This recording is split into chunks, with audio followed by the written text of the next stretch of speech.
Sometimes the most meaningful friendships come from unexpected places. When a man's heart is big enough to see past what others have thrown away, he might discover something precious. In the harsh 1800s frontier, cowboy Eli Turner watched his neighbor abandon a weak donkey at his gate to die. Most men would have looked the other way, but Eli wasn't most men. He took in the creature, nursed it back to health, and gave it a name: Dusty. What started as simple kindness became something deeper. Through cattle drives, dangerous trails, and lonely nights under stars, Dusty proved more than another animal. But could this unlikely partnership survive the ultimate test that the frontier had in store for them? Before we jump back in, tell us where you're tuning in from, and if this story touches you, make sure you're subscribed, because tomorrow I've saved something extra special for you. The Texas sun had not yet painted the horizon when Eli Turner stepped onto his front porch, coffee cup in hand, surveying the land that had become both his sanctuary and his prison. At 45, his face bore the deep lines that only years of squinting against prairie wind and desert sun could carve. His hands, wrapped around the warm ceramic, told stories of countless mornings just like this one, calloused from rope work, scarred from mending fence, steady despite the loneliness that had settled into his bones like winter cold. The Turner Ranch stretched across 500 acres of stubborn Texas soil, where mesquite trees dotted rolling hills and creek beds ran dry more often than not. It wasn't much by some standards, but it was his, bought with money earned driving cattle from San Antonio to Kansas, one grueling mile at a time. The modest wooden house behind him creaked in the morning breeze, its weathered boards gray from years of sun and storm. Sarah had painted those boards white once, back when hope lived in every corner of their home. 3 years had passed since the fever took her. 3 years since he'd buried his wife beneath the old oak tree on the hill, where she could look down on the wildflowers she'd loved so much. The house still held traces of her presence, the blue curtains she'd sewn, the herb garden now gone to weeds, the rocking chair on the porch where she used to sit and watch him work. Some evenings, when the wind was just right, he could almost hear her humming the old hymns she favored. Eli walked to the barn, his boots crunching on the hard-packed earth. Inside, his horse ranger nickered a greeting, and the old milk cow, Bessie, shifted in her stall. His daily routine had become ritual: feed the animals, check the water troughs, mend whatever the night had broken. Work was his salvation, the thing that kept his hands busy and his mind from wandering too far into the darkness that grief could bring. From the barn doorway, he could see smoke rising from Jake Morrison's chimney across the valley.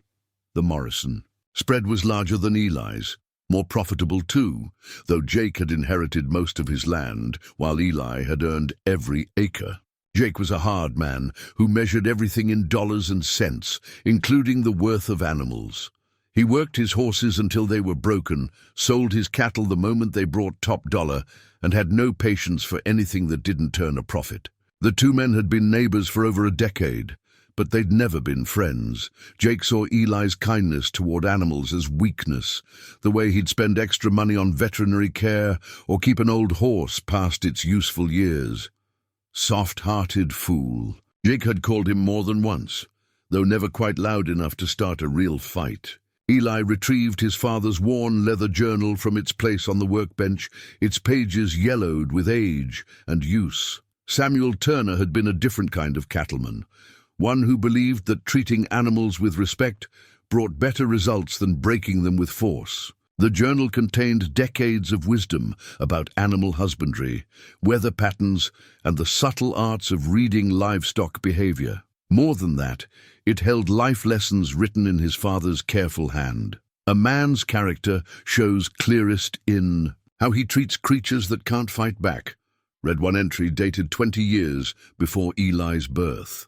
Kindness ain't weakness, it's strength-controlled.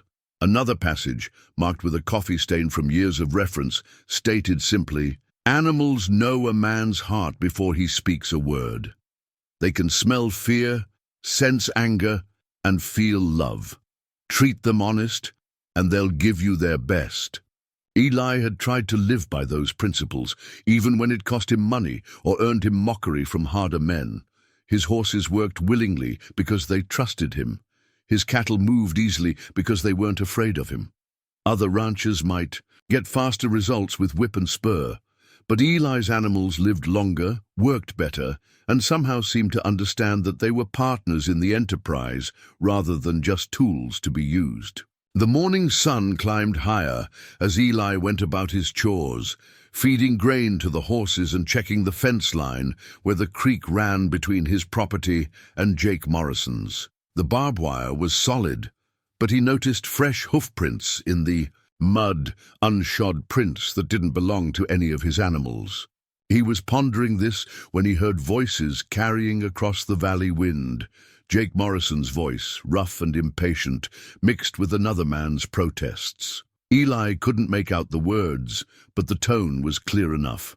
Someone was getting a tongue lashing, and from the sound of it, that someone was trying to explain something Jake didn't want to hear. Eli had learned long ago that Jake's business was Jake's business, but something in the quality of the sound made him uneasy. There was desperation in that second voice, the kind that came when a man was backed into a corner with no good choices left. By midday, the voices had stopped, replaced by the normal sounds of ranch work, cattle lowing, horses moving in the corral, the rhythmic sound of an axe splitting wood. Eli was repairing a gate hinge when he noticed the dust cloud rising from the Morrison place. A wagon was moving away from the ranch house, heading toward the main road that led to town.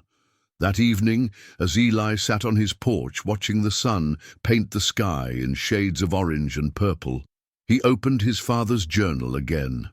The entries weren't just about cattle and horses.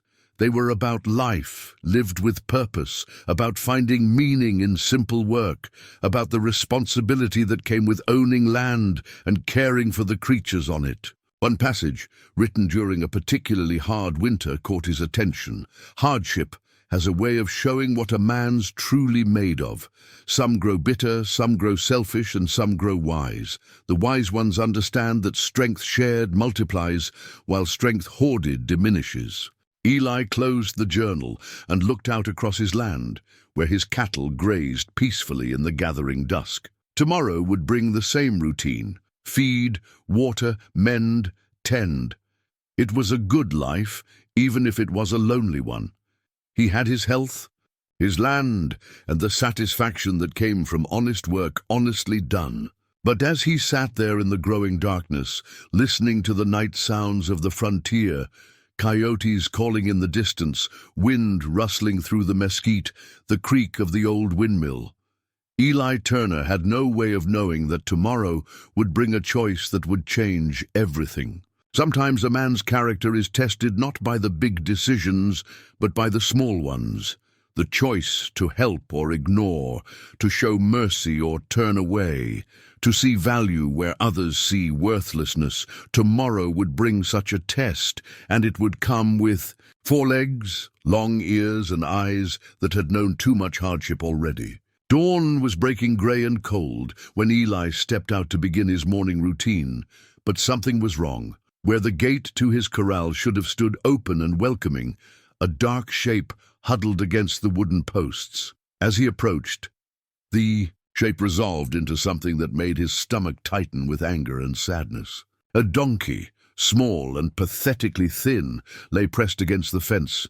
Its ribs showed through matted brown and grey fur, and its breathing came in shallow, laboured gasps. The animal's head lifted weakly at Eli's footsteps, revealing eyes that held the dull resignation of a creature that had given up hope.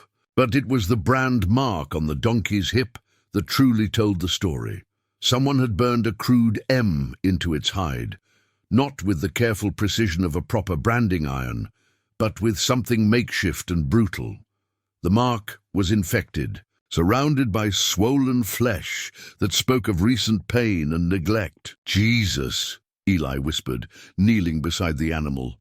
The donkey didn't try to move away, too weak or too defeated to care about human approach.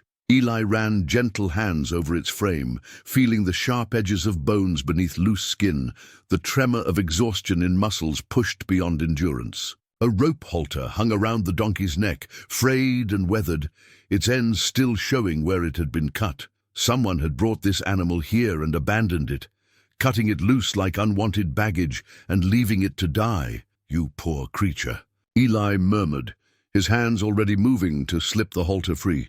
"What has someone done to you?" The sound of approaching hoofbeats made him look up. Jake Morrison rode toward the fence line, his face set in its usual hard expression. He reined in his horse and looked down at Eli and the donkey with obvious displeasure. "I see you found my problem," Jake said without preamble. "Figured it would. Find its way to your place. Always do, the worthless ones." Eli stood slowly, his jaw tight. "This is yours? Was mine? Bought it off a man passing through, thought it might be useful for pack work. Turned out to be nothing but a burden. Eats more than it's worth, won't pull a decent load, and that infection's gonna cost more to treat than the animal's value. So you just dumped it at my gate to die?" Jake shrugged, seemingly unbothered by the accusation. "Didn't dump it. Turned it loose. What it does after that ain't my concern. Maybe the coyotes will get it, maybe it'll wander off and die quiet somewhere. Either way, it's not eating my hay anymore." The casual cruelty of it hit Eli like a physical blow. He'd known Jake was hard, but this was something else entirely. This was a man who could look at suffering and feel nothing but inconvenience. "I'll take it," Eli said quietly. "Take what?" "The donkey. I'll take care of it." Jake laughed, a sound without humor. "Turner, you never cease to amaze me. That animal's half dead already. Even if you save it, what's the point? Can't work, cattle can't pull a plow worth a damn, can't even carry much of a load. It's just gonna eat your feed and give you nothing back." "Maybe," Eli said, returning his attention to the donkey. "But that's my choice to make. Your funeral." Jake turned his horse away, then looked back. "Don't come crying to me when you realize you've thrown good money after bad." As Jake rode away, Eli knelt beside the donkey again. The animal's eyes tracked his movement, and for the first time, Eli saw something other than resignation there. Not hope exactly, but perhaps the faintest spark of curiosity.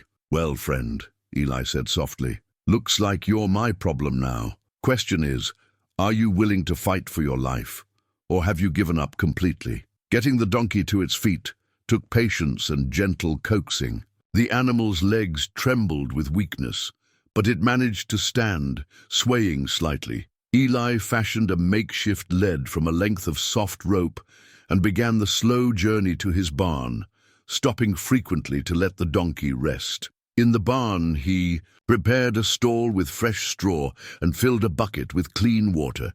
The donkey drank greedily at first, then more carefully, as if afraid the water might disappear. Eli mixed oats with molasses, creating a mash that would be easier for the weakened animal to digest.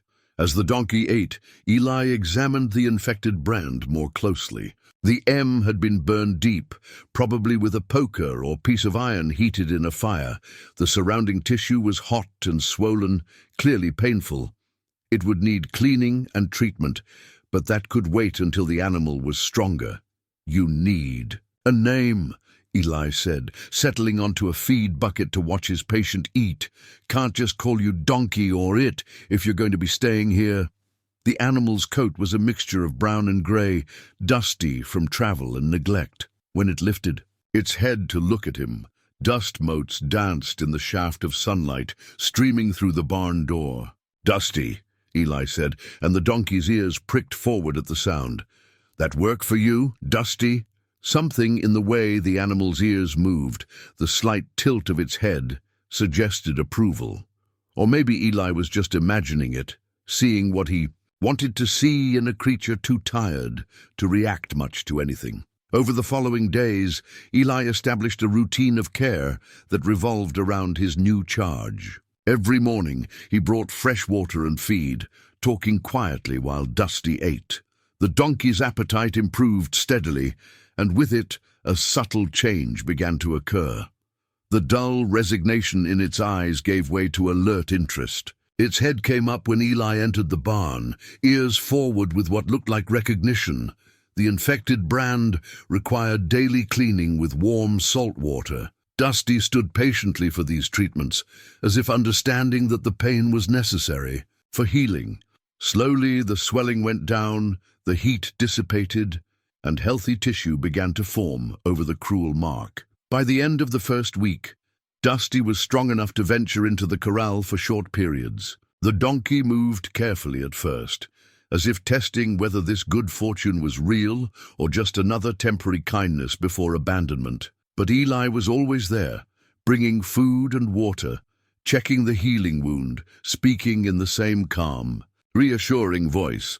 It was during one of these corral visits that Eli first heard Dusty bray. The sound started low and uncertain, as if the donkey wasn't sure it remembered how to make noise. But as Eli approached with the evening feed, Dusty lifted its head and let out a long musical call that seemed to say both hello and thank you. Well now, Eli said, grinning despite himself. Sounds like you're feeling better. The transformation was gradual but unmistakable. Where there had been a broken, defeated animal left to die, there was now a creature with bright, intelligent eyes and a growing sense of confidence.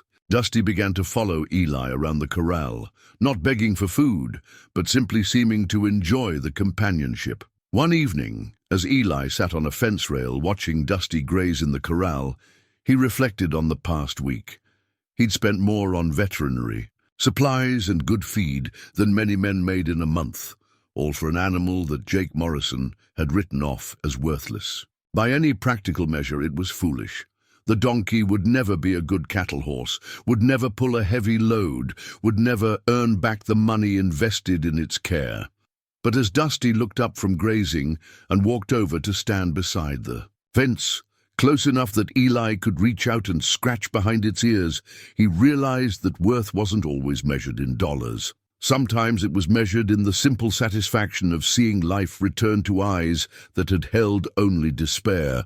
You. Know what, Dusty? Eli said quietly, continuing to scratch the donkey's ears. I think you and I are going to get along just fine. 2 weeks into Dusty's recovery, Eli was beginning to understand that he'd underestimated his new companion. The donkey possessed an intelligence that showed itself in small ways. The careful attention it paid when Eli worked around the barn, the way it learned to untie simple knots with its teeth, the uncanny ability to sense Eli's mood and respond accordingly. It started with simple things. When Eli carried tools to repair a section of fence, Dusty would follow, then stand quietly holding the hammer or pliers in its mouth while Eli wrestled with wire and posts. The donkey seemed to understand that certain tasks required stillness, and others needed movement, adapting its behavior without being asked. You're smarter than half the cowboys I've known, Eli told Dusty one morning, as the donkey carefully held a coil of rope while Eli mended a gate latch. And more reliable than most of them, too. The bond growing between them reminded Eli of something Sarah used to say about animals. She'd had a gift with creatures, could gentle a skittish horse or coax a frightened cat out from under the porch with nothing but patience and soft words. Animals know things we've forgotten, she'd told him. Once, they remember that kindness is its own reward. He found Sarah's blue ribbon one evening, while looking for spare leather in their old trunk. The ribbon was faded now, but he remembered the day she'd won it at the county fair for her apple pie. She'd been so proud, not of the winning, but of the recognition that her work brought joy to others. She'd kept the ribbon as a reminder that small acts of care could have lasting value. Looking at the ribbon now, holding its soft fabric between work-roughened fingers, Eli could almost hear Sarah's laughter when she would have first seen Dusty. "Oh, Eli," she would have said, "look at those eyes. This one's got stories to tell." She would have loved the donkey's gentle nature, the way it nuzzled softly instead of demanding, the patience it showed when Eli was teaching it new things. Sarah had always believed that healing came through understanding, whether with animals or people. Teaching Dusty basic commands proved easier than Eli had expected. The donkey learned to come when called, to stand still for grooming, to back up on command. But more than that, it seemed to anticipate what Eli needed, often moving to help before being asked. When Eli worked on the windmill pump one afternoon, struggling to hold a heavy piece in place while tightening bolts, Dusty stepped forward and pressed its shoulder against the assembly, providing just enough support to make the job manageable. The donkey held the position without fidgeting, as if understanding that its help was genuinely needed. Not everyone saw value in what Eli was doing. When Tom Bradley, from the neighboring spread to the east, stopped by to discuss water rights, he couldn't hide his amusement at seeing Dusty following Eli around like a well-trained dog. "Here you took in Jake Morrison's reject," Tom said, nodding toward Dusty. "What you planning to do with it? Can't work cattle, can't pull much of a load. Seems like expensive kindness to me." "Maybe," Eli replied, scratching behind Dusty's ears. "But expensive kindness is still kindness. Sometimes that's enough." Tom shook his head. "You always were too soft-hearted for your own good, Turner. That animal's gonna eat more than it's worth." After Tom left, Eli found himself studying Dusty with new eyes, wondering if his neighbors were right. Was he being foolish, spending money and time on an animal that would never earn its keep? But as he watched Dusty move around the corral with growing confidence, its coat beginning to shine with proper nutrition and care, he realized he didn't care what others thought. The next test came when Eli decided to move a small group of cattle from the upper pasture to graze closer to the house. Normally this was a job for a horse, but Ranger was favoring his left front hoof, and Eli didn't want to risk making the injury worse. "Well, Dusty," he said, fashioning a simple hackamore from soft rope, "want to try some real ranch work?" The donkey stood calmly as Eli adjusted the makeshift bridle, showing none of the resistance he might have expected from an animal that had been mistreated. When Eli swung his leg over Dusty's back, the donkey turned its head to look at him with what seemed like curiosity rather than fear. The cattle were grazing peacefully in a small meadow bordered by creek willows. Eli wasn't sure how Dusty would react to the larger animals, but the donkey approached them with calm confidence. When a young bull lifted its head and snorted a challenge, Dusty simply stood its ground and waited. Moving the cattle proved easier than Eli had expected. Dusty seemed to understand the job instinctively, positioning itself correctly to guide the herd while never pushing too hard or moving too fast.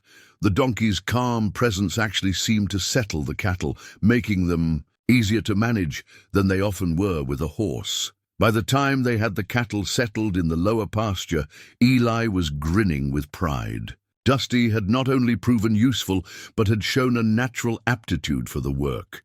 The donkey moved with purpose and intelligence, reading the cattle's behavior and responding appropriately. "Sarah would have loved this," Eli said aloud, patting Dusty's neck as they headed back to the barn. "She always said the best partnerships were built on understanding, not force." That evening, as Eli groomed Dusty in the barn, he found himself talking to the donkey in a way he hadn't talked to anyone since Sarah's death, about the challenges of ranch life, about the loneliness of working alone, about the small satisfactions that made the hard days worthwhile. Dusty listened with ears pricked forward, occasionally nuzzling Eli's shoulder or making soft sounds that seemed almost like conversation. There was something healing in having a companion again, even one who couldn't answer back with words. As the days passed, their routine evolved naturally. Dusty learned to carry tools in specially made panniers, to stand guard while Eli worked on equipment, to alert him when something unusual was happening around the ranch. The donkey's keen senses often picked up things Eli missed: the approach of visitors, changes in weather, or problems with the other animals. What surprised Eli most was how Dusty's presence began to fill the silence that had surrounded him since Sarah's death, not with noise, but with companionship, with the simple presence of another living being who seemed genuinely glad to see him each morning, made the daily routines feel less like burdens and more like shared purpose. One afternoon, while watching Dusty help move feed sacks by carrying the smaller ones in its teeth, Eli realized something had changed in himself as well. For the first time in 3 years, he was looking forward to tomorrow instead of just enduring today. The faded blue ribbon was tucked safely in his shirt pocket, a reminder that small acts of care could indeed have lasting value. Sarah had been right about many things, but perhaps most right about this. Sometimes the most important rewards weren't the ones you could measure in dollars and cents. The morning Eli discovered Dusty had independently gathered the scattered cattle was the morning he truly understood what kind of partner had wandered into his life. He'd awakened to find his small herd neatly grouped in the home pasture, when the night before they'd been spread across the upper meadow. Dusty stood among them like a proud shepherd, ears alert, and eyes bright with what looked remarkably like satisfaction. "How did you know to do that?" Eli asked, scratching the donkey's favorite spot behind its left ear. Dusty leaned into the touch, making soft sounds that Eli had come to recognize as contentment. Word of Dusty's unusual abilities began to spread among the ranching community, though reactions varied. Some, like Tom Bradley, remained skeptical. Others, particularly the older ranchers who'd seen enough unusual partnerships to keep open minds, showed cautious interest. Pete Hawkins, whose spread adjoined Eli's to the north, stopped by one afternoon specifically to see the donkey everyone was talking about. "Heard you got that Morrison reject doing actual work," Pete said, settling his considerable bulk on Eli's porch rail. "Tom Bradley says you're wasting time and money, but Tom's always been quick to judge." Eli called Dusty over, and the donkey approached with calm confidence, allowing Pete to examine its condition and bearing. What Pete saw was a well-fed, alert animal with intelligent eyes and a willing disposition, a far cry from the half-dead creature Jake Morrison had abandoned. "I'll be damned," Pete said, running expert hands over Dusty's frame. "This animal's in fine condition. Good muscle tone, bright eyes, calm temperament. How long you been working with it?" "About a month now," Eli replied. "Mostly just letting it find its own way to be useful." Smart approach. Force never did work with the intelligent ones. Pete straightened, nodding approvingly. "Mind if I see how it handles cattle?" The demonstration that followed surprised even Eli. Dusty worked the small group of cattle with remarkable intuition, never pushing too hard, but always applying pressure in exactly the right place to guide the herd where they needed to go. The donkey seemed to read the cattle's mood and intentions, anticipating their movements and responding accordingly. "That's some of the finest stockwork I've seen from any animal," Pete admitted grudgingly, "horse or otherwise. You might have something special here, Turner." The validation from an experienced rancher meant more to Eli than he'd expected. He'd grown fond of Dusty for personal reasons, but knowing the donkey was genuinely useful, not just a burden carried out of misguided kindness, filled him with quiet pride. That evening, as Eli worked in his shop by lamplight, he found himself carving. His hands moved almost without conscious direction, shaping a piece of oak into something that had been forming in his mind for days. When he finished, he held a small feeding bucket, perfectly sized for Dusty and carved with simple but elegant lines. The bucket represented something more than mere function. It was a statement of commitment, a promise that Dusty's place on the ranch was permanent. No more makeshift arrangements or borrowed equipment. This bucket would be Dusty's own, marked with the donkey's name carved carefully into the smooth wood. When Eli presented the bucket the next morning, Dusty examined it carefully, sniffing the fresh wood and testing its weight by lifting it gently in strong teeth. The donkey seemed to understand the significance of the gift, standing still while Eli ran his hands over the carved letters. "There," Eli said quietly. "Now you're officially part of the Turner Ranch." A few days later, an unexpected visitor arrived, in the form of Father Miguel Santos, a traveling preacher who served the scattered communities along the frontier. Father Santos was a small, weathered man with kind eyes and hands that spoke of hard work despite his religious calling. "I heard in town about your unusual partnership," Father Santos said, accepting the cup of coffee Eli offered. "The Lord works in mysterious ways, does he not?" As they talked, Dusty wandered over to investigate the newcomer. Instead of showing the wariness many animals displayed around strangers, the donkey approached with calm curiosity, allowing Father Santos to stroke its neck. "This animal has found peace," the priest observed. "There is healing here, not just in the body, but in the spirit. You have done good work, my friend." "Just gave it food and shelter," Eli said, uncomfortable with praise. "No," Father Santos shook his head. "You gave it dignity. You saw value where others saw only burden. That is a rare gift." He paused, watching Dusty move among Eli's cattle. With easy confidence, "Sometimes God sends us exactly what we need, though it may not look like what we expected." As summer advanced, talk began among the local ranchers about the annual cattle drive to market. It would be Eli's first drive since Sarah's death, and he found himself looking forward to it in a way he hadn't expected. More than that, he was planning to take Dusty along. The decision raised eyebrows among some of his neighbors, but Eli had seen enough of Dusty's abilities to trust the donkey's capabilities. Besides, Ranger was getting older, and the long drive would be hard on the horse. Dusty, despite its smaller size, had proven remarkably hardy and willing. Preparing for the drive meant checking equipment, planning routes, and coordinating with other ranchers. It also meant testing Dusty's endurance and confirming its ability to work with unfamiliar cattle and people. Every test the donkey passed with quiet competence. One afternoon, while Eli was examining his tack and making repairs, a young bull broke through a fence section and began threatening the other cattle. Before Eli could react, Dusty had placed itself between the bull and the herd, standing firm despite being considerably smaller than the agitated animal. The bull, confused by this unexpected challenge from such an unusual opponent, lowered its head and pawed the ground. But instead of backing down, Dusty held its position, radiating a calm authority that somehow diffused the situation. After several tense moments, the bull lost interest and wandered away to graze. "Well, I'll be," Eli said aloud, impressed by the donkey's protective instincts.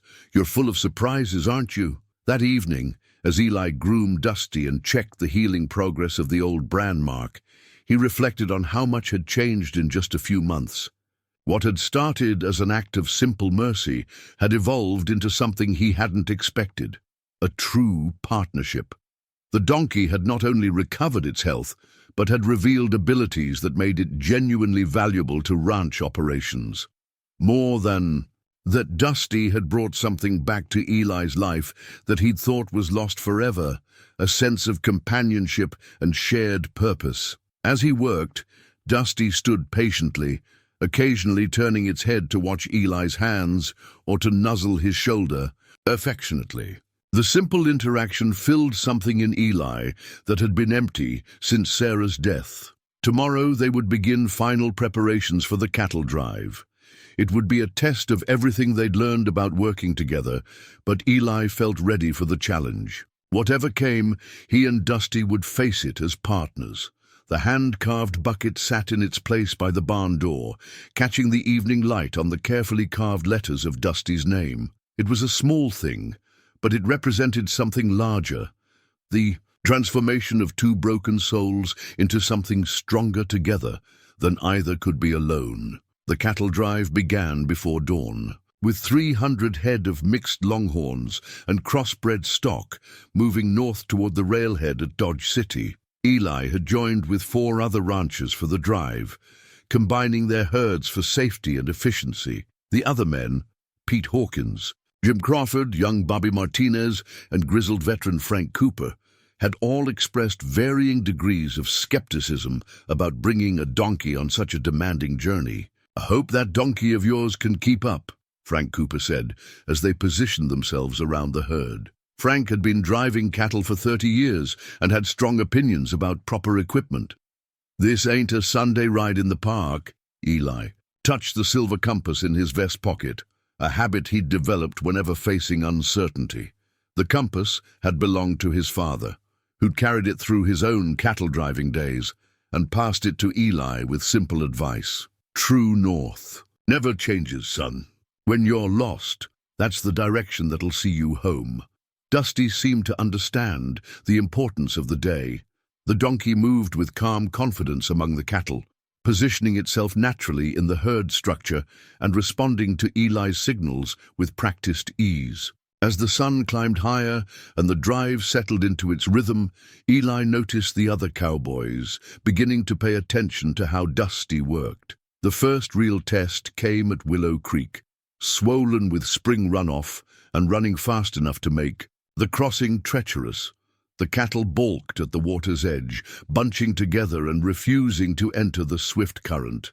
This was exactly the kind of situation where an inexperienced animal could cause serious problems, spooking the herd or getting itself in trouble, but Dusty surprised everyone. Without waiting for direction, the donkey waded into the creek, moving confidently through water that came up to its belly. The sight of the small, sure-footed animal crossing calmly had an immediate effect on the cattle. If the donkey could make it safely, they seemed to reason, so could they. "I'll be damned," Jim Crawford said, watching his own cattle follow Dusty's lead into the water. "That little donkey's got more sense than half my horses." By the time the entire herd was safely across, even Frank Cooper was nodding approvingly. "Might be there's more to that animal than meets the eye," he admitted grudgingly. The trail presented constant challenges, rocky terrain that tested every animal's endurance, steep grades that required careful pacing, and always the need to keep 300 independently minded cattle moving in the same direction. Dusty proved invaluable in ways Eli hadn't anticipated. When a group of young steers decided to explore a side canyon instead of staying with the herd, Dusty darted after them with remarkable agility. The donkey's sure-footedness on rough ground allowed it to navigate terrain that would have been treacherous for a horse, cutting off the wandering cattle and turning them back toward the main group. "That donkey moves like a mountain goat," Bobby Martinez observed admiringly. "Never seen anything quite like it." The evenings on the trail revealed another side of Dusty's nature. As the cowboys gathered around the campfire for supper, the donkey would position itself at the edge of the firelight, alert and watchful. Unlike horses, which often dozed standing, Dusty remained clearly awake and attentive throughout the night. "It's like having an extra sentry," Pete Hawkins noted one evening as they sat around the fire, drinking coffee and sharing stories. "That donkey's got ears like a rabbit and eyes like a hawk." Frank Cooper, warming to the topic after initial skepticism, added, "Worked with mules that were good night guards, but never seen anything quite like this. It's like the animal understands the job without being taught." As they talked, Dusty moved quietly around the perimeter of their camp, checking on the horses, investigating sounds in the darkness, and generally maintaining a vigilant presence that allowed the men to rest easier.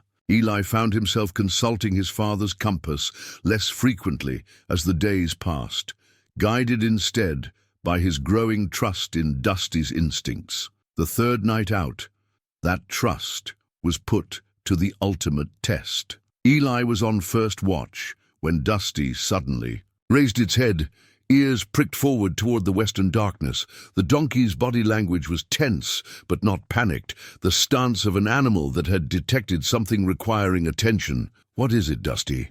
Eli whispered, reaching for his rifle while following the donkey's gaze. Minutes passed before Eli heard what Dusty had already detected: the distant sound of wolves calling to each other. The pack was still far away, but moving closer, likely drawn by the scent of the cattle. Eli woke Frank Cooper, whose experience with predators was extensive. "Wolves," Eli said quietly. "Dusty heard them before I did." Frank listened for a moment, then nodded. "Good ears on that donkey. We'll need to build up the fires and keep extra watch. Wolves don't usually bother a herd this size, but you never know." Throughout the night, Dusty remained alert and mobile, moving from one side of the camp to the other, always positioning itself between any suspicious sounds and the main group. The wolves never came close enough to threaten the cattle, but their howling continued intermittently until dawn. "That donkey probably saved us a stampede," Frank said the next morning, looking at Dusty with new respect. "Cattle get spooked by wolves, and a 300-head stampede in the dark ain't something any of us wants to see." As the drive continued, Eli found himself relying more and more on Dusty's judgment when the donkey showed reluctance to cross a particular stretch of ground. Eli learned to investigate before proceeding. More than once, this caution revealed hidden dangers: prairie dog holes that could break a horse's leg, soft ground that might bog down cattle, or terrain that was less stable than it appeared. The evenings became a time for deeper connection between man and animal. While the other cowboys tended their horses or played cards, Eli would sit with Dusty, sometimes talking quietly about the day's challenges, sometimes simply sharing comfortable silence under the vast prairie sky. "You know, Dusty," Eli said one evening as they watched the sunset paint the western horizon in shades of gold and purple, "I used to think a man was meant to stand alone, especially after losing someone important. But maybe that's not true. Maybe the strongest thing you can do is let someone else share the load." Dusty turned to look at him with those intelligent brown eyes, and for a moment Eli felt like the donkey truly understood. Not the words, perhaps, but the sentiment behind them. The compass in Eli's pocket caught the firelight as he shifted position. True north never changed, his father had said, but Eli was beginning to understand that finding your way home wasn't just about direction. Sometimes it was about finding the right companion for the journey. The cattle drive had been their greatest success, earning Eli enough to make improvements to his ranch and secure his position through the coming winter. More importantly, it had proven to the entire community that his partnership with Dusty was more than sentimentality. It was practical wisdom. The other ranchers now spoke of the donkey with genuine respect, and several had asked Eli's advice about working with difficult animals. But their return to familiar territory brought news that cast a shadow over their triumph. Sheriff Tom Willis rode out to Eli's ranch 3 days after their homecoming, his face grim with the kind of worry that came with serious trouble. "We got problems, Eli," the sheriff said, accepting the cup of coffee offered but not drinking it.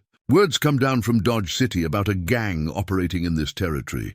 They call themselves the Barton Gang, led by a man named Silas Barton. They've hit 3 ranches in the past month, stealing cattle, horses, anything valuable they can move quick."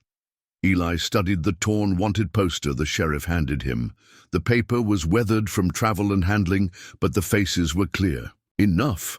Silas Barton looked like a man who'd never known kindness, with cold eyes and a mouth set in permanent cruelty. The reward offered was substantial: $500 for Barton, $200 each for his known associates. "How many?" "In the gang?" Eli asked, studying the faces on the poster. "At least 6, maybe more. They hit fast and hard, usually at night when families are asleep, take what they want and disappear before anyone can organize pursuit." Sheriff Willis finally took a sip of his coffee, his hands not quite steady. "I'm warning all the ranchers in the valley.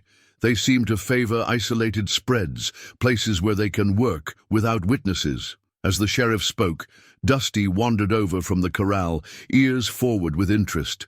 The donkey had developed an uncanny ability to sense when conversations were serious, often positioning itself where it could observe both Eli and any visitors. "That's some animal you got there," Sheriff Willis noted. "Heard in town how it performed on the drive. Might be you'll need that kind of help if these outlaws come calling." After the sheriff left, Eli tacked the wanted poster to the inside of his barn door, where he'd see it daily. The faces stared back at him with the kind of hardness that spoke of lives spent taking from others. But it was more than their appearance that troubled him. It was the timing of their operations and the methodical way they seemed to choose their targets. Over the following weeks, subtle signs of unrest began to appear in the valley. Cattle would be found in unusual groupings, as if someone had been moving them during the night. Strange horse tracks appeared near water sources and fence lines. Most disturbing were the reports from other ranches of things going missing. Small items at first, tools or tack that might have been misplaced, but then more valuable things that couldn't be explained away. Dusty's behavior began to change in ways that made Eli pay closer attention. The donkey's already keen senses seemed to sharpen further, its head coming up at sounds too distant for human ears, its eyes tracking movement in areas where Eli saw nothing unusual. Where before Dusty had been alert and watchful, now it seemed almost hyper-vigilant. One morning, Eli found Dusty standing at the fence line, staring intently toward the Morrison place. The donkey's body language was tense, ears pricked forward, nostrils flared as if catching scents that carried information. When Eli followed Dusty's gaze, he could see nothing unusual, but the donkey's concern was unmistakable. "What is it, friend?" Eli asked quietly, but Dusty remained focused on whatever had caught its attention. Later that day, Pete Hawkins rode over with news that someone had cut his fence during the night and driven off a dozen head of cattle. The thieves had been professional about it, taking only the best animals and leaving no clear trail to follow. "It's starting," Pete said grimly. "Just like the sheriff warned, they're testing us, seeing what they can get away with." The community meeting that evening filled the small church in town beyond capacity. Ranchers, townspeople, and anyone else, with something to lose, gathered to discuss the growing threat. The conversation was heated but productive, with plans made for increased patrols, better communication between spreads, and mutual assistance agreements. But as Eli listened to the worried voices around him, he found his attention drawn to thoughts of his isolated ranch and his growing dependence on Dusty's remarkable abilities. The donkey had already proven invaluable in legitimate ranch work, but Eli was beginning to suspect those same qualities might be crucial in dealing with more dangerous challenges. Riding home under a star-filled sky, Eli noticed how Dusty's head turned constantly, ears swiveling to catch sounds from multiple directions. The donkey was reading the night in ways that Eli's human senses couldn't match, processing information. "That might mean the difference between safety and danger. You know something's coming, don't you?" Eli said quietly, leaning forward to pat Dusty's neck. "Question is, are we ready for it?" The next few days brought more troubling signs. Frank Cooper's horses were spooked one night by something that left them nervous and jumpy for hours afterward. Jim Crawford found evidence that someone had been watching his house from the woods, with bent grass and cigarette butts marking a hidden vantage point. Most unsettling was the change in Jake Morrison's behavior. The normally abrasive man had become almost reclusive, barely acknowledging his neighbors when they met on the road. When Eli tried to warn him about the increased security measures being taken by other ranchers, Jake's response was curt and dismissive. "I can take care of my own problems," Jake had said, but his eyes held a nervousness that didn't match his confident words. One evening, as Eli was finishing his daily chores, Dusty suddenly raised its head and let out a sharp, warning bray. The "E" sound cut through the evening air like an alarm, urgent and unmistakable. Eli grabbed his rifle and moved quickly toward the fence line where Dusty stood rigid with attention. In the gathering dusk, he could see riders moving along the distant ridge, at least 3 men on horseback, silhouetted against the darkening sky. They were too far away to identify, but their position suggested they were observing rather than simply passing through. When the riders realized they'd been spotted, they disappeared quickly into the brush. "Good eyes, Dusty," Eli murmured, keeping his rifle ready as he scanned the darkening landscape. "Good ears, too." That night, Eli slept fitfully, waking periodically to check on Dusty, who remained alert throughout the dark hours. The donkey's vigilance was reassuring, but also ominous, clear evidence that danger was closer than anyone wanted to admit. The torn "Wanted" poster seemed to stare at him from the barn wall, its weathered edges a reminder that some storms couldn't be avoided. only endured. But as Eli looked at Dusty's steady, intelligent profile in the moonlight, he felt something he hadn't experienced in years, the comfort of not facing that storm alone. The discovery came by accident, which later made Eli wonder if accidents were ever truly accidental. He'd been following Dusty through the scrub brush along his eastern fence line, trusting the donkey's instincts, as he'd learned to do, when they came upon Jake Morrison's hidden camp. It wasn't much. A small clearing concealed by mesquite and prickly pear, with the cold remains of a campfire and evidence that someone had been using the spot regularly. But what caught Eli's attention weren't the obvious signs of occupation. It was the papers scattered by the morning wind, legal documents that had no business being in the middle of nowhere. Dusty had found them first, nosing at a piece of paper caught on a thorny bush. As Eli carefully extracted the document, he recognized it immediately as a deed. Jake Morrison's deed to his ranch, marked with stamps and signatures that told a story Jake had been keeping secret. The papers revealed everything.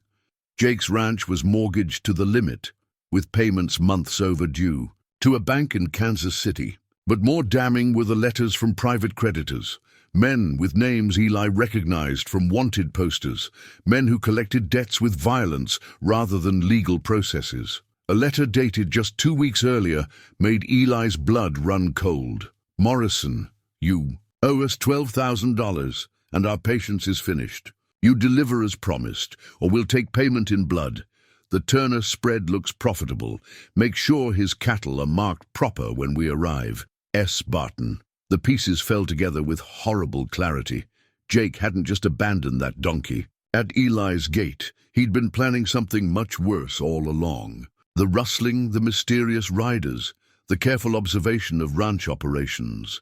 It had all been preparation for a coordinated theft, with Jake Morrison as the inside man. Dusty stood quietly while Eli read through the documents. But the donkeys' ears were constantly moving, monitoring their surroundings with the vigilance that had become second nature. When footsteps approached through the brush, Dusty's sharp bray of warning gave Eli just enough time to fold the papers and prepare for confrontation. Jake Morrison stepped into the clearing, his face dark with anger and something else.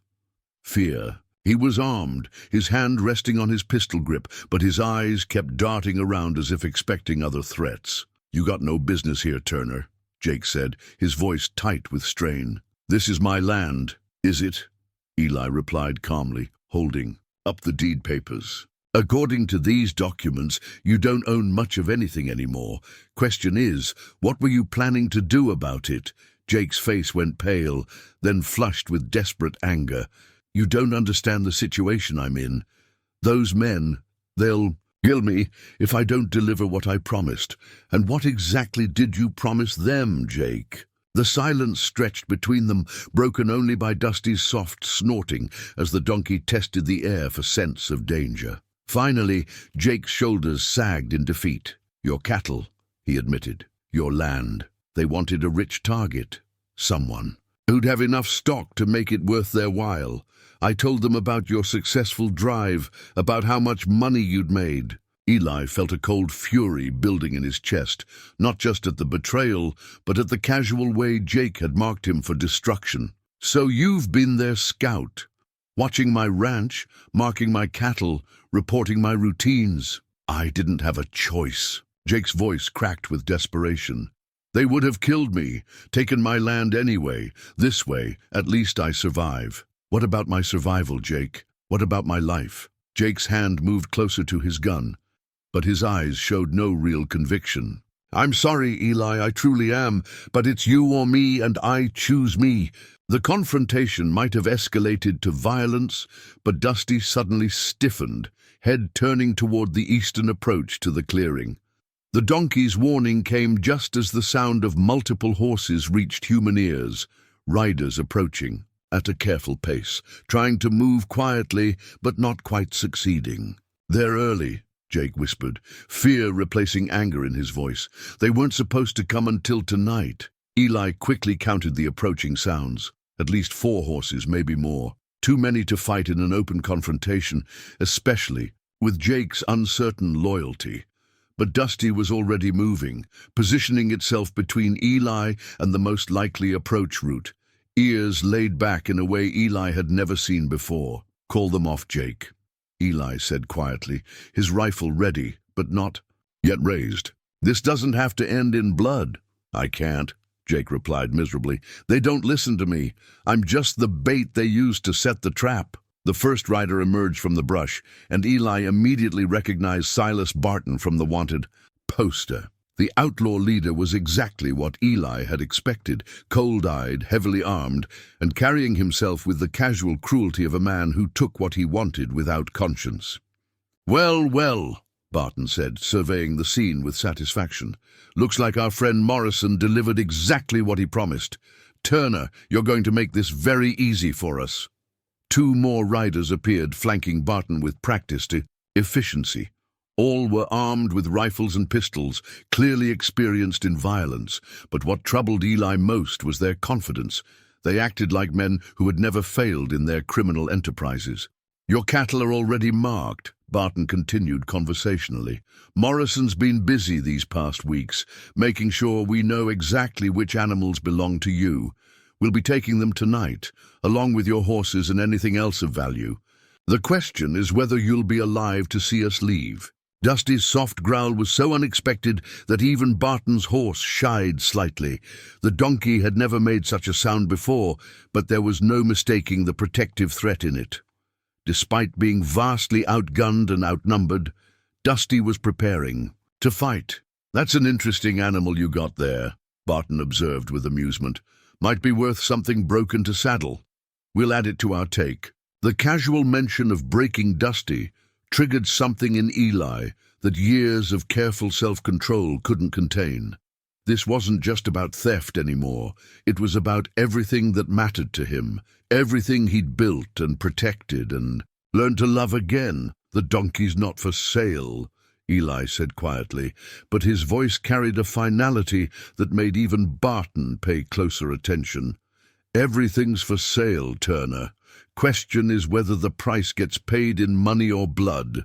Jake Morrison stood frozen between the two forces, his face showing the realization that he'd made a bargain with devils who had no intention of keeping their word. The papers in Eli's pocket felt heavy with the weight of betrayal, but they also represented something else, evidence of Jake's desperation and the organized nature of the threat. As the standoff continued, with more riders still approaching through the brush, Eli found himself thinking not about the odds against them, but about the journey that had brought him to this moment. A year ago, he'd been a lonely widower, going through the motions of living. The act of saving one abandoned donkey had changed everything, giving him purpose, companionship, and now something worth fighting for. Dusty stood beside him like a small, determined guardian, ready to face impossible odds rather than abandon his partner. The sight filled Eli with a fierce pride and a calm certainty about what came next. "Jake," Eli said without taking his eyes off Barton, "you still got a choice. It's not too late to do the right thing." But Jake Morrison's face showed only the hollow despair of a man who'd already made his decision and couldn't find the courage to change it. The papers rustled in Eli's pocket as the wind picked up, carrying with it the scent of approaching storm, both meteorological and human. The confrontation in the clearing ended not with gunfire, but with Barton's calculated retreat. "Tonight, Turner," the outlaw leader had said with cold certainty, "when the moon sets and the darkness is complete, we'll come for everything you have. Use the time to make your peace." Now, as the afternoon sun cast long shadows across his ranch, Eli moved with the methodical precision of a man who understood that survival depended on preparation. He'd sent Jake Morrison away with a warning: leave the territory or face the consequences when this was over. Jake's cowardice had been complete, fleeing toward town with the frantic haste of a man who knew he'd chosen the wrong side. Dusty followed Eli from building to building as they assessed defenses and identified advantages. The ranch layout, which had always seemed humble and practical, now revealed itself as potentially strategic. The house sat on a slight rise, giving clear sightlines in all directions. The barn was positioned to provide cover while protecting the animals. The corral fence, built strong enough to contain cattle, might also serve to channel attackers into predictable approaches. "What do you think, partner?" Eli asked, studying the ground between the house and the creek. "They'll come from the east, using the creek bed for cover, but that means they'll have to cross open ground to reach the buildings." Dusty's ears swiveled as the donkey analyzed the same terrain, and Eli had learned to trust his companion's instincts about such things. Where Eli saw tactical advantages, Dusty seemed to sense the emotional currents, the places where fear and determination would clash, where courage would be tested against overwhelming odds. Inside the house, Eli retrieved items he'd hoped never to need for defense. His father's old Sharps rifle, cleaned and loaded, with enough ammunition for a prolonged fight. Sarah's Colt revolver, which she'd learned to use during their early years, when the frontier was even wilder than it was now. And from a secret compartment, behind the kitchen cabinet, wrapped carefully in soft cloth, Sarah's wedding ring. The ring caught the afternoon light as Eli held it in his palm, remembering the day he'd placed it on her finger and the promises they'd made to each other. Simple gold, worn smooth by years of work and devotion, it represented everything he'd lost and everything he'd slowly learned to value again. "I should have given this to you properly," he said quietly, thinking of the grave on the hill where wildflowers still grew despite his neglect. "Should have told you how sorry I was that our time was cut short." But as he held the ring, Eli realized something had changed in his relationship with grief. The ache was still there, the sense of loss that would never fully heal, but it no longer dominated every thought. Dusty's presence had taught him that love didn't end with death. It transformed, becoming something that could be shared with new companions without diminishing what had come before. He tucked the ring into his shirt pocket, close to his heart, where it would remind him what he was fighting for. The sound of approaching horses made both man and donkey freeze with attention, but these riders announced themselves with calls of greeting rather than stealth. Pete Hawkins led the group, 5 men in total, all armed and determined-looking. "Heard in town that you might be having visitors tonight," Pete said, dismounting with the careful movements of a man past his prime, but not past usefulness. "Figured you could use some help." Frank Cooper was there, along with Jim Crawford and young Bobby Martinez. The 5th man surprised Eli. It was Father Miguel Santos, the traveling preacher, carrying an old but well-maintained rifle with the familiarity of someone who'd used it before. "The Lord helps those who help themselves," Father Santos explained with a gentle smile, "and sometimes he sends friends to share the burden." As the men examined the ranch's defensive possibilities, Eli felt a warmth that had nothing to do with the fading sunlight. These men had families and responsibilities of their own, but they'd chosen to risk themselves for a neighbor in need. The frontier could be harsh and unforgiving, but it also bred a kind of loyalty that city folks might never understand. "They'll come in force," Frank said, studying the approaches with experienced eyes. "Probably 6 or 8 men, all armed and used to taking what they want, but they're not used to organized resistance. Most of their targets have been isolated families or single ranchers." Pete nodded agreement. "We position ourselves right, make them fight for every yard, and they might decide it's not worth the cost. Or they might decide to burn us out," Jim added grimly. "These aren't the kind of men who walk away from a fight once it's started." As they planned positions and fields of fire, Dusty moved among the men with calm interest, seeming to understand that these humans were allies in whatever was coming. The donkey's presence had a subtle effect on the group, reminding them that they were protecting more than just property. They were defending a way of life that valued kindness over cruelty, cooperation over exploitation. Father Santos took particular interest in Dusty, scratching behind the donkey's ears while speaking quietly in Spanish. "This animal has a peaceful spirit," he told Eli, "but I sense great courage too. It will not abandon you when the test comes."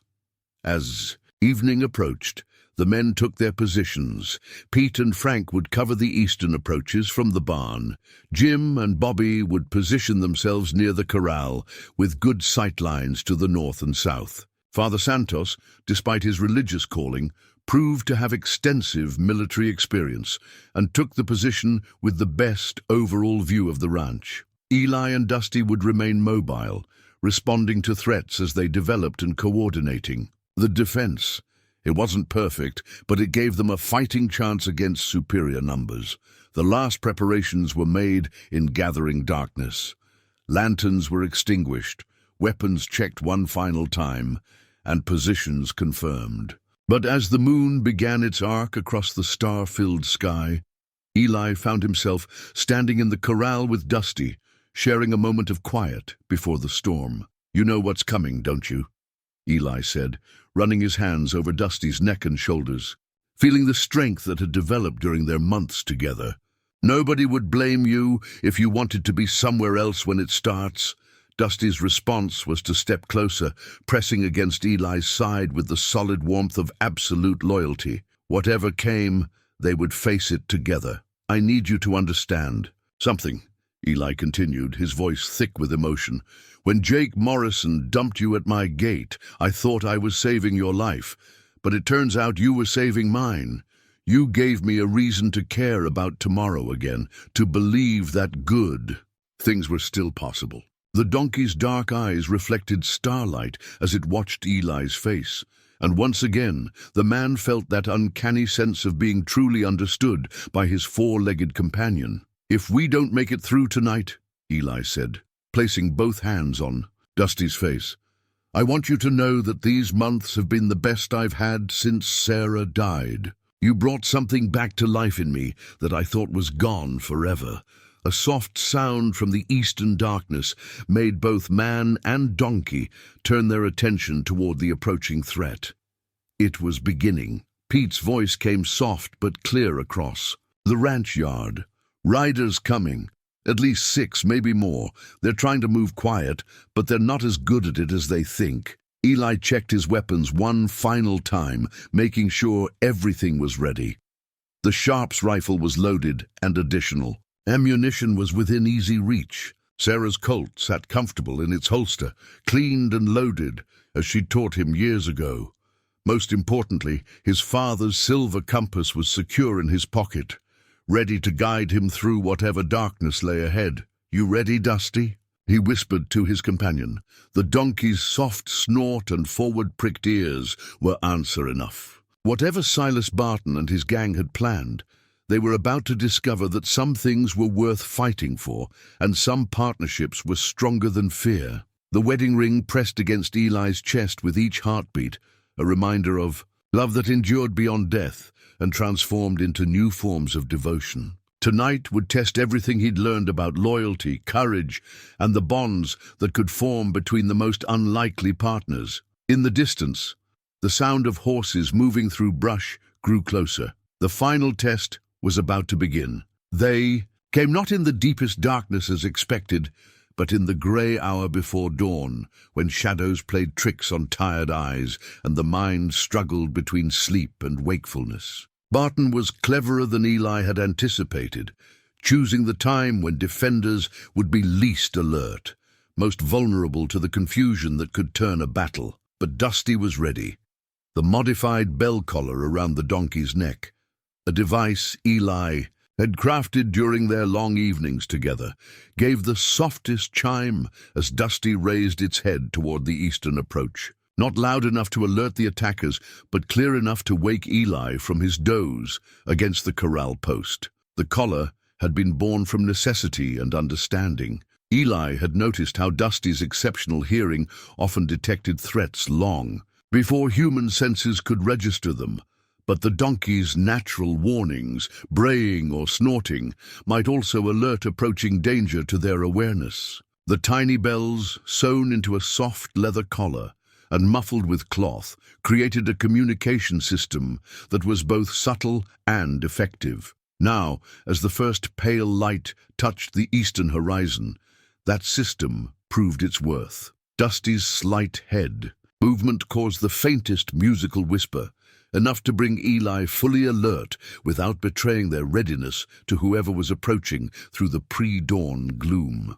Eli touched Dusty's neck gently, acknowledging the warning, then moved into position behind the water trough where he had clear sightlines while remaining concealed. The donkey followed, positioning itself where it could observe multiple approaches while staying close enough to Eli to maintain their communication. The first rider appeared at the edge of rifle range, a dark silhouette against the lighter sky. Silas Barton sat his horse with the casual confidence of a man who'd never met serious resistance, studying the ranch buildings with the calculating eye of a predator assessing prey. "Turner," Barton's voice carried clearly across the still morning.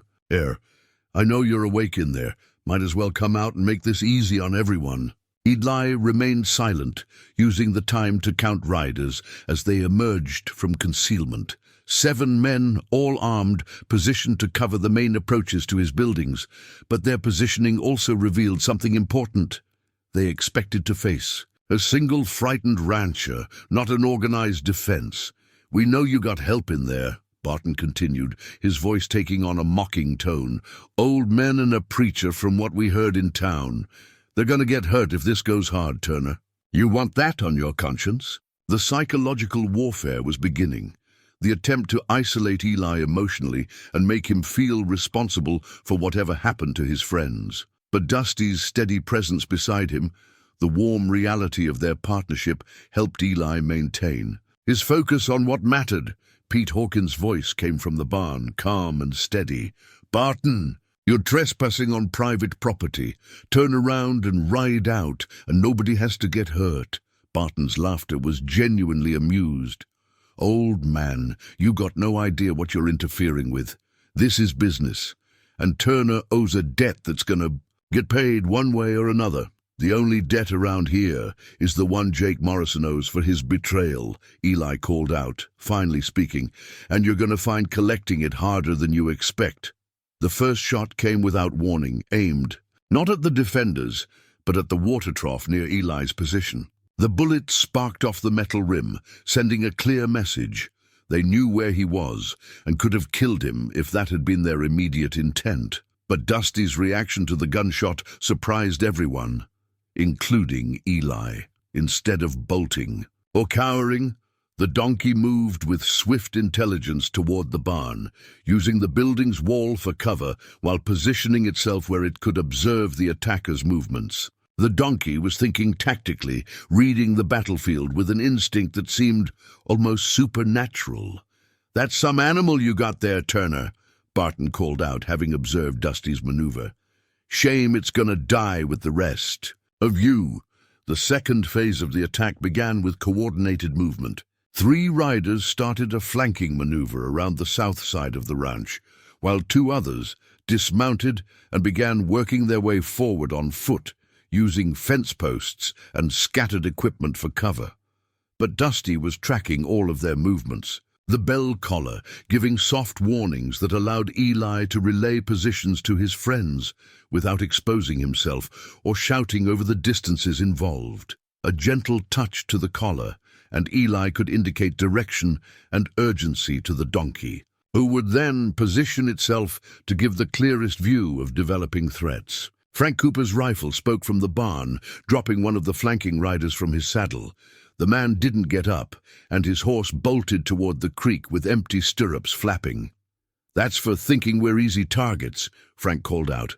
Grimly, the return fire was immediate and concentrated, bullets splintering wood and raising dust around the barn. But the attackers were firing blind, wasting ammunition on targets they couldn't clearly see, while the defenders had carefully prepared positions and clear fields of fire.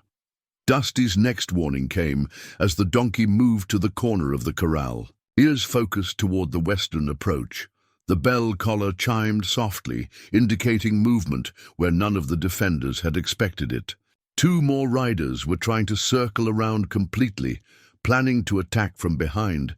Eli whistled softly, a signal he and Father Santos had arranged, and saw the preacher shift his position to cover the new threat. The coordination was working.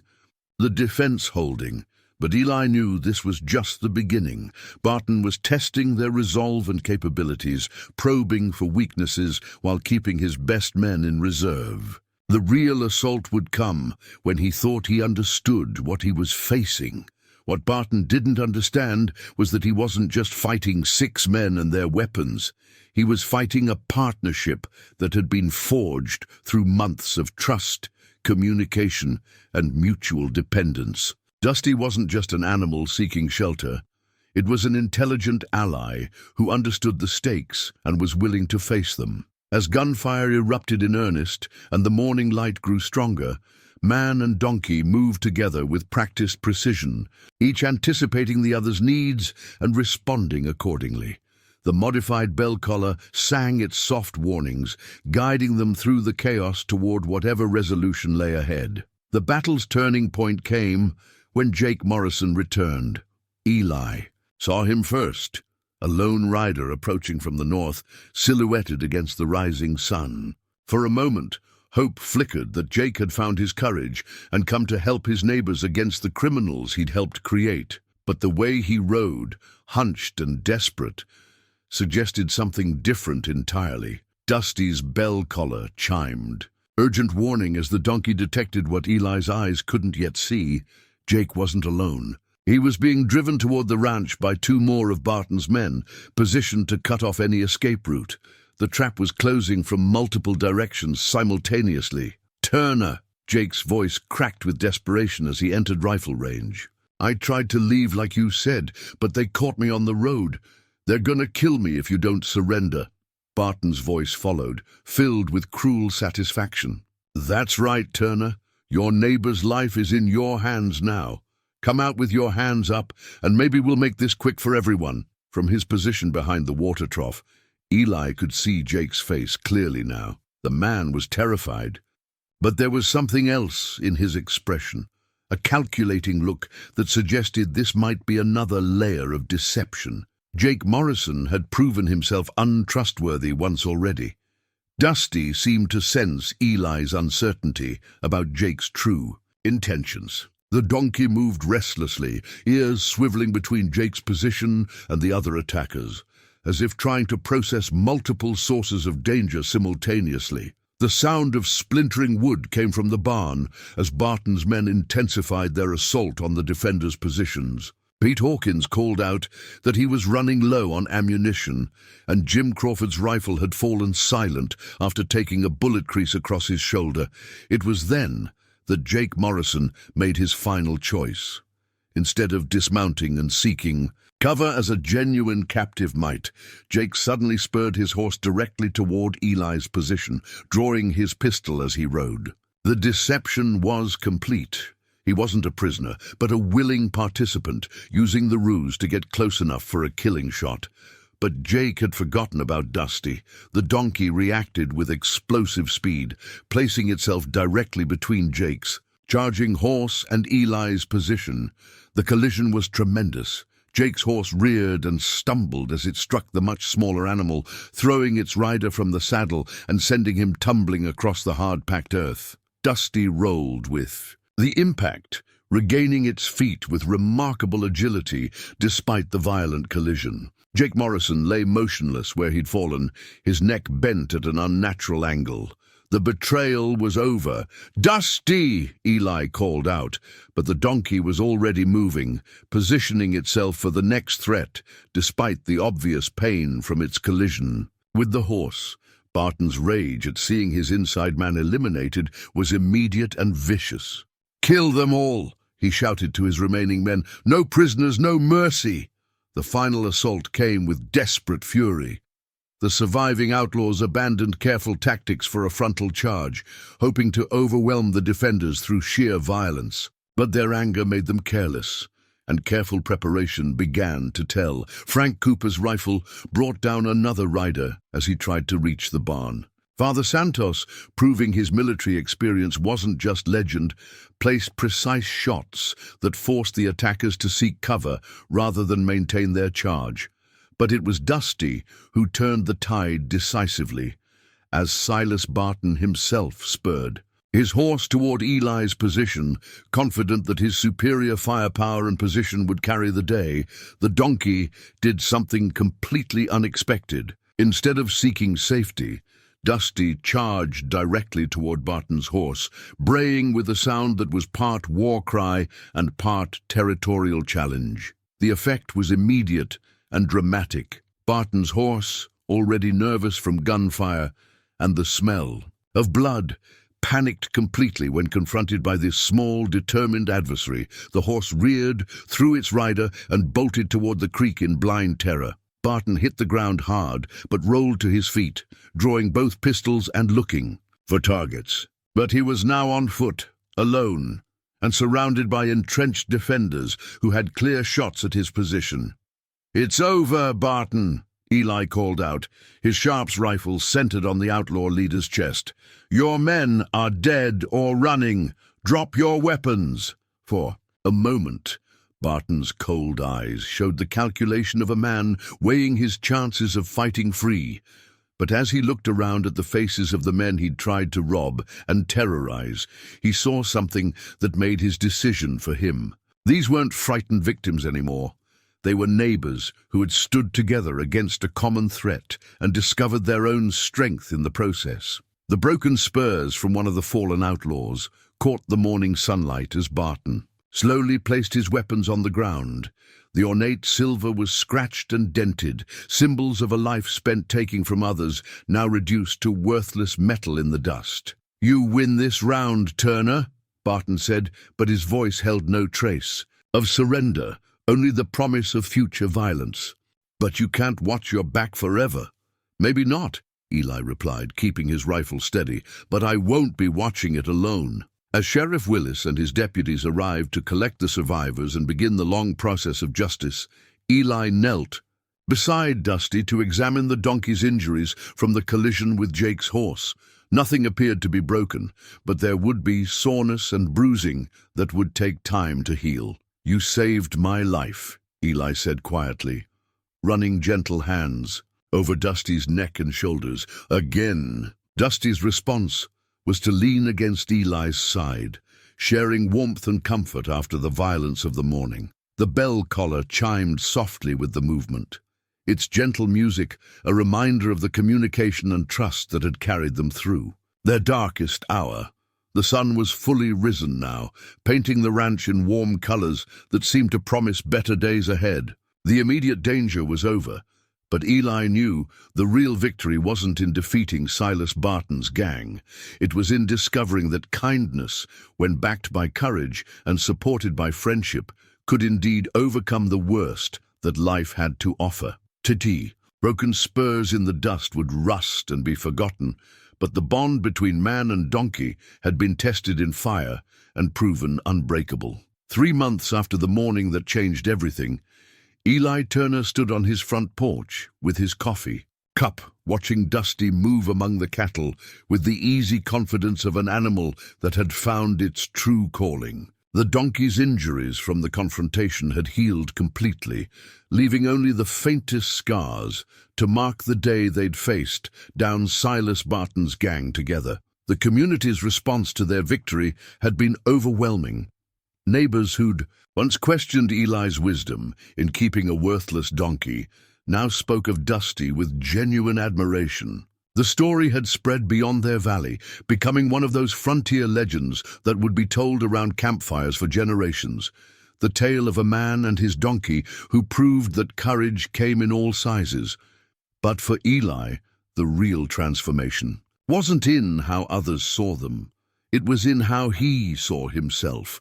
The lonely widower who'd gone through the motions of living had become a man with genuine purpose again, not just in the daily work of ranching, but in the deeper satisfaction that came from partnership, from knowing that his life mattered to another living being who depended on him completely. This morning, like every morning for the past year, Dusty had been waiting by the barn when Eli emerged from the house.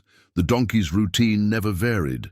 A soft greeting, a gentle nudge for attention, and then the shared walk to begin their daily tasks. But now there was something new above. The barn door that caught the early sunlight, a brass nameplate, professionally engraved with simple words that carried profound meaning. Dusty, partner Eli, had commissioned the plate from the blacksmith in town, wanting something permanent to mark Dusty's place on the ranch, not as livestock or property, but as family. The brass gleamed in the morning light, a visible symbol of the bond that had sustained them through their darkest hour. The sound of an approaching wagon made both man and donkey look toward the main road. Eli recognized the family immediately, the Hendersons, newcomers to the territory who'd bought land on the other side of the valley. Tom Henderson was an earnest young man with a pregnant wife and 2 small children, trying to build a life in country that could be unforgiving to the inexperienced. "Mr. Turner," Tom called out as he brought his wagon to a stop. "Hope we're not intruding. We wanted to thank you again for the help with our well, and Mary has something for you." Mary Henderson, despite being heavy with child, climbed down from the wagon with careful dignity and approached Dusty with obvious delight. "This is the famous donkey we've heard so much about," she said, offering Dusty a carrot from her apron pocket. "The children have been asking to meet him for weeks." As the Henderson children clustered around Dusty with squeals of joy, Eli found himself remembering another conversation from weeks past. Tom Henderson had come to him for advice about dealing with a sick calf, admitting that he'd been inspired by the story of how Eli had saved Dusty to take in the animal rather than putting it down. "Figured if kindness worked for you, might work." "For us too," Tom had said. The calf had recovered and was now thriving, teaching the Henderson family the same lesson Eli had learned. That compassion, even when it seemed impractical, often proved to be the most practical choice of all. "We brought you something," Mary said, producing a small wooden sign painted with careful letters. "Henderson Ranch, where every creature matters." She smiled shyly. "Tom made it, but the saying comes from our children. They said that's what they learned from your story about Dusty." The gift touched Eli more deeply than he'd expected. To know that his simple act of mercy had influenced an entire family to approach their animals with greater kindness felt like a legacy he could be proud of. As the Hendersons prepared to leave, their youngest daughter, a serious 4-year-old, named Emma, approached Eli with the directness that only children possessed. "Mr. Turner," she said, "Daddy says you were sad before Dusty came, but now you're happy. Is that true?" Eli knelt down to meet her eyes, considering the question with the gravity it deserved. "Yes, Emma, that's true. Sometimes when we lose someone we love very much, it takes a long time to feel happy again. But Dusty helped me remember that love doesn't end. It just finds new ways to grow." After the family left, Eli and Dusty resumed their morning routine, but the conversation with little Emma had stirred memories that demanded attention. He walked to the oak tree on the hill where Sarah rested, Dusty following with the patient understanding that had become natural between them. The wildflowers Sarah had loved were blooming again, tended now not from duty, but from genuine care. Eli knelt beside the simple headstone, brushing away leaves and straightening the fresh bouquet he'd placed there the day before. "I brought someone I wanted you to meet," he said quietly, his hand resting on Dusty's neck. "This is Dusty. I think you would have loved each other." The donkey stood quietly as Eli spoke, seeming to understand the solemnity of the moment. When Eli finished sharing the story of their partnership, Dusty moved closer to the headstone, lowering its head as if paying respects to the woman whose love had shaped the man they now shared their life with. As they walked back down the hill, toward the ranch buildings, Eli felt the weight of Sarah's wedding ring in his pocket, not the crushing weight of unresolved grief, but the gentle warmth of love transformed. He'd been carrying it since the night of the confrontation, and now he knew what to do with it. That evening, as they sat together on the porch watching the sunset paint the sky in brilliant colors, Eli took out the ring and examined its simple golden circle in the fading light. Then, with careful deliberation, he threaded it onto Dusty's collar beside the small brass nameplate he'd added there. "There," he said quietly. Now you're carrying a piece of everyone who matters to this ranch." Dusty turned to look at him with those intelligent brown eyes that had first captured his attention more than a year ago, when a dying donkey had been abandoned at his gate by a man who saw no value in broken things. The transformation was complete. Where there had once been a lonely widower going through the motions of living, there was now a man who understood that healing came through connection, that strength multiplied when shared, and that the most profound partnerships often began with simple acts of mercy. The brass nameplate above the barn door caught the last rays of sunlight, its engraved words glowing like a promise. Dusty, partner, not just in work, but in life. Not just for now, but forever. As darkness fell over the Turner ranch, man and donkey sat together in comfortable silence, surrounded by the peace that comes from knowing exactly where you belong and who you belong with. Sometimes the most meaningful friendships came from the most unexpected places, and sometimes saving someone else's life was the best way to save your own. The frontier was still harsh, still unforgiving, but it no longer seemed empty. Not when you had a true partner to share both the burdens and the joys of whatever tomorrow might bring.